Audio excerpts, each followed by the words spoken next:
함영진이라고 합니다. 사실 우리나라 가계자산의 70%는 부동산 시장에 몰려 있습니다. 그 어느 때보다 부동산 시장에 대한 관심이 집중될 수밖에 없는 시기라고 보여지기도 하고요.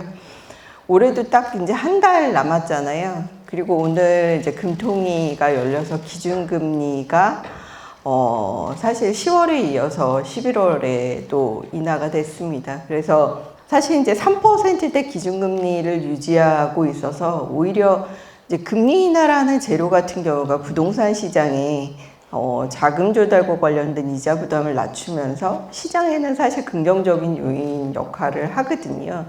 근데 최근 이제 나오고 있는 시장의 반응들은 이제 연말까지는 생각보다 거래 시장의 움직임들이 숨을 고를 거다. 이제 뭐 가격 상승에도 크게 영향을 주지 못할 거다. 뭐 이런 얘기들이 조금씩 나오고 있습니다.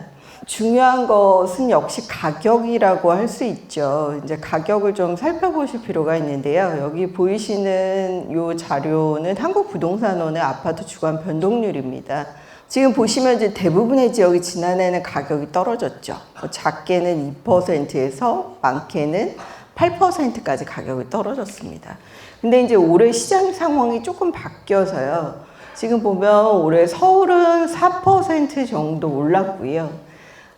특히 올해 전세 가격이 상대적으로 움직였었던 인천 지역이라든지 그리고 서울을 감싸고 있는 경기 지역들도 플러스 변동률을 나타내고 있습니다. 그래서 보면 전국적으로는 지난해와 달리 약간 이제 약보합의 모습을 나타내고 있고요. 수도권은 서울과 수도권, 인천 지역의 가격 상승에 힘입어서 사실 지방에 하락하는 모습과 달리 올해 누적 변동률로는 상승해서 수도권 주택시장의 가격 흐름이 이어지고 있고 특히 이제 서울을 중심으로 한 가격 흐름이 이어졌습니다. 지난해와 달리 올해 전세 시장이 굉장히 많이 올랐습니다.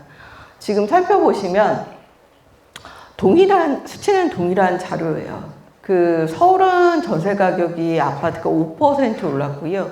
인천은 거의 전세 가격이 7% 정도 상승을 했습니다.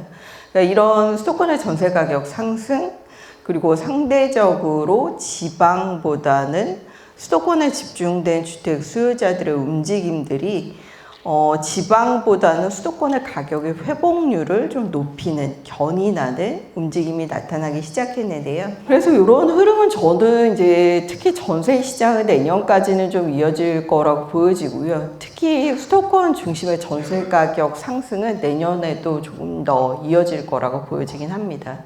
그래서 다만 이제 지방을 살펴보시면 어떤 지역은 올해 플러스 변동률을 나타내고 어떤 지역은 전세가 더 빠진 지역들이 있어요. 뭐 3%씩 과거보다 낙폭은 줄었지만, 근데 요걸 보시면 이 지역은 그래도 이제 과잉 공급은 조금 해소돼서 최악의 상황은 좀 벗어나고 있구나. 그래도 사용 가치는 일정 부분 시장이 나아지고 있구나에 대한 지표로 삼으셔도 좋을 것으로 보여집니다. 다만 지금의 수요자들의 움직임은 지방보다는 역시 수도권에 굉장히 집중되고 있고요. 이런 흐름은 저는 2025년에도 이어질 것이라고 보여집니다. 지금 살펴보시면 여기 이제 붉은색으로 보이는 것들이 동일 단지 내의 동일 면적 타입의 과거 최고 가격보다 가장 높은 가격을 기록한 거예요. 21년에는 서울에 아파트를 구입했던 사람들이 절반의 역대 최고가로 구입을 했다는 거죠. 근데 22년부터 금리가 올라가기 시작하면서 이게 반토막이 났고요. 23년 특례 보금자리론 이슈도 있었고 올해 신생아 특례 보금자리론도 있었지만 서울은 지금 신고가 비율이 10%가 채 되지 않습니다. 이게 무슨 말이냐? 신문을 매번 보면 어디는 어디 신고가가 뭐 역대 최고가가 나왔다고 하는데 그건 다 뭐냐? 이제 그거는 개별 단지 일종의 개별 단지의 특수성이고요. 사실 이런 신고가를 모두 모아보면 과거의 수치에 비해서 수치는 계속 낮아지고 있다는 부분들을 살펴보실 필요가 있습니다. 그러면 모든 지역의 서울 지역에서 신고가가 낮은 것이냐? 그렇지는 않습니다. 흔히 외곽이라고 할 수 있는 노도강이나 금관구 같은 경우는 신고가가 3%밖에 안 나오고 있어요. 근데 용산, 강남, 서초 이런 지역은 거의 신고가가 20% 넘거나 어떤 월에는 25%까지 육박하는 현상이 나타나고 있습니다. 그만큼 지금은 단순히 지방과 수도권의 시대 어떤 수요자의 쏠림 이런 차이 외에도 서울 지역 내에서도 양극화가 굉장히 강하게 나타나고 있기 때문에 내가 지금 시점에 어느 지역의 주택을 갖고 있느냐, 그리고 중급지에서 어느 지역으로 상급지로 갈아타느냐에 따라서 향후에 3년 그리고 5년 내에 나의 자산의 가치는 아주 크게 달라질 수 있습니다. 그렇기 때문에 사실 부동산은 제가 기자분들에게 제일 많이 받는 질문이 분기 단위도 있겠고요. 반기 단위 있고 해가 넘어가는 때도 있는데요. 아니면 뭐 추석, 설 뭐 이때도 있겠고요. 정부 정책이 발표될 때도 있죠. 많은 설문을 하는데 언제 집을 사야 되냐? 사실 저는 타임보다는 로케이션이 더 중요하다고 봅니다. 결국에는 웨어, 로케이션, 어느 지역을 사느냐가 상당히 앞으로의 양극화나 계층화에서 중요한 포인트가 될 것으로 보여집니다. 지금 서울 지역을 잘 살펴보면 상하 반경이 한 30km 정도 되고요. 그리고 좌우 반경이 38km 정도 됩니다. 이 지역 25개구 내에서도 서울 실제 거래된 올해 아파트의 3.3제곱미터당 매매가를 살펴보면 평당 어떤 지역은 7천만 원도 있고 어떤 지역은 채 2천만 원도 되지 않는 지역이 있더라는 겁니다. 지금 보시면 거의 서초와 강남구는 7천만 원대고요. 여기 위에 나와 있는 도봉구가 2천만 원이 되지 않습니다. 색깔이 파란색으로 진할수록 흔히 이제 강남 3개구와 그리고 이 한강변에 위치해 있는 지역들이 서울의 집값을 리딩하는 패턴들이 나타나고 있는 것이고요. 30km, 38km 반경 내에서도 집값의 양극화는 이미 3.6배 정도 벌어지고 있습니다.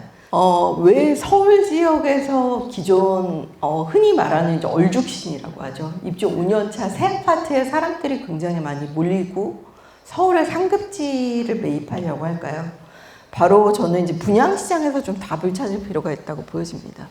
지금 올해 총 청약자가 11월 7일 기준으로 120만 명이었어요. 그러니까 3년 내 최대치였죠. 근데 이 사람들이 주로 어디에 청약했냐? 거의 서울 지역과 경기 지역에 많이 몰렸다는 겁니다. 대부분이 서울의 강남권과 경기도의 성남이라든지 판교라든지 과천 일대의 택지지구 이런 지역들 위주로만 사실상 분상제 적용하는 물량에 많은 수요자들이 몰리고 있습니다. 이 큰 요인 중에 하나는 공급이 많지 않아서요. 서울의 공급이 한 해 4만 가구 정도 돼야 되거든요. 올해 실질적으로 19,000호. 근데 지금 갈수록 물량이 줄어들고 있죠. 근데 19,000호가 100% 다일까요? 아니에요. 서울은 대부분 택지 개발을 안 하잖아요. 재개발, 재건축입니다. 그러면 저건 총세대수 기준이니까 저 중에 60%는 다 조합원 주인이 있는 물량이에요. 그러면 실제 공급되는 물량은 저 19,000호 중에 40%라고 보시면 됩니다. 그렇기 때문에 이 공급량이 증가하지 않고서는 실적률이 다소 나아진다고 하더라도 사실 쉽지 않죠. 거기에 PF 구조조정, 건자재 가격, 원가 상승률, 중대재해법 이런 것들 때문에 분양가가 지속적으로 오르고 있습니다. 차라리 그 가격에 신규 분양을 그렇다고 당첨되기는 쉽나? 150대 1이고 청약 당첨 가점이 내가 신혼특공, 노부모 부양, 다자녀 특공, 생애 최초 특공 이런 것들이 아니라면 당첨도 어렵잖아요. 그러니까 그 지역의 신축 5년 이하나 준신축이라고 할 수 있는 5년에서 10년 차의 기존 아파트를 일종의 상급지로 갈아타는 현상이 나타날 수밖에 없는 이런 여러 가지 공급적인 환경이 있습니다. 그러니까 소유자 입장에서는 그런 공포감도 있습니다. 내가 지금 사실상 주택을 구입하면 나의 상당히 많은 여러 가지 자산을 투입하게 되는데 잘못 투입했다가는 나의 노후까지 굉장히 어려워지는 이슈도 있고 이런 부분들을 고려했을 때는 이게 시장이 호황기라면 모르겠는데 시장이 약간 경기도 어렵고 대출도 어렵고 이랬을 때는 선택지를 굉장히 신중할 수밖에 없습니다. 그 신중한 선택지가 인간이 가장 공포스럽게 생각하는 게 손절매래요. 손절매. 내가 산 다음에 가격이 빠지는 것에 대한 공포가 굉장히 강합니다. 거기에 어떤 자산보다 가장 큰 돈이 들어가는 게 사실 부동산이잖아요. 그렇기 때문에 이런 신중함과 심리적 편향이 수도권과 서울에 집중되는 현상은 저는 내년까지 갈 거라고 보여집니다. 이거를 보시면 이제 내년 전세 시장을 살펴보실 수 있는 부분들인데요. 지금 보시면 물량이 생각보다 많이 줍니다. 지난해 30만 호에서 올해 30만 호에서 내년 23만 호로 전국적으로는 7만 호 감소하고요.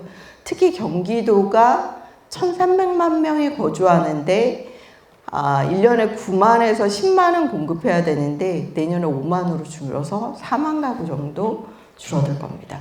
근데 수도권을 서울, 경기, 인천 합쳐가지고 17만 호에서 13만 호 정도 하면 4만 호 줄죠. 주로 경기도에서 많이 줍니다. 그렇기 때문에 내년에 경기도의 가격 불안이 특히 전세 시장은 좀 있을 걸로 보여지고요. 그럴 때 좀 입주장이 있는 지역을 살펴보시면 좋아요. 뭐냐면 내년 특징적으로 입주가 주는데 입주가 몰리는 지역은 몰려요. 서울은 어디냐? 동대문, 휘경, 이문이 있습니다. 그리고 경기도에서는 평택, 화성, 파주, 광명 여기가 각 지역별로 6,000호에서 8,000호씩 공급이 있을 수 있어요. 그래서 혹시 가장 중요한 거는 갱신권을 활용하면 가장 좋죠.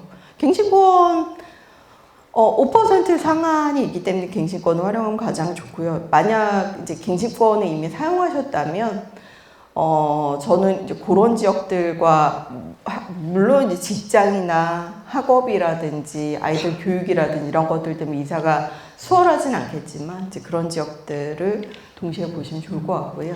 어쨌든 시장의 서울 쏠림, 전세가의 상승, 분양 특히 수도권 위주의 선호, 분양 시장의 뜨거움, 그리고 지방은 전세 시장을 회복하는 위주로 바닥을 다지겠지만 여전히 어려운 환경, 그리고 금융 환경은 상대적으로 공급 환경은 적극적으로 가겠지만 금융은 규제하는 패턴들이 이어질 것으로 보여집니다. 그렇다면 여전히 똘똘한 한 채의 전략을 유효할 것으로 보여지고요. 수도권, 지방보다는 수도권, 신축 분양 역세권 위주로 살펴보시고 저는 상급지로의 갈아타기 전략은 계속 유효하다고 보여집니다.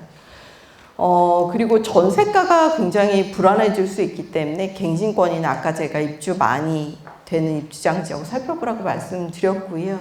내년에도 건강하고 그리고 실질적으로 부를 좀 일구셔서 가계의 자산도 좀 넉넉해지고 그리고 행운도 가득한 한 해 되시길 바라겠습니다. 강의 마치도록 하겠습니다. 경청해 주셔서 고맙습니다.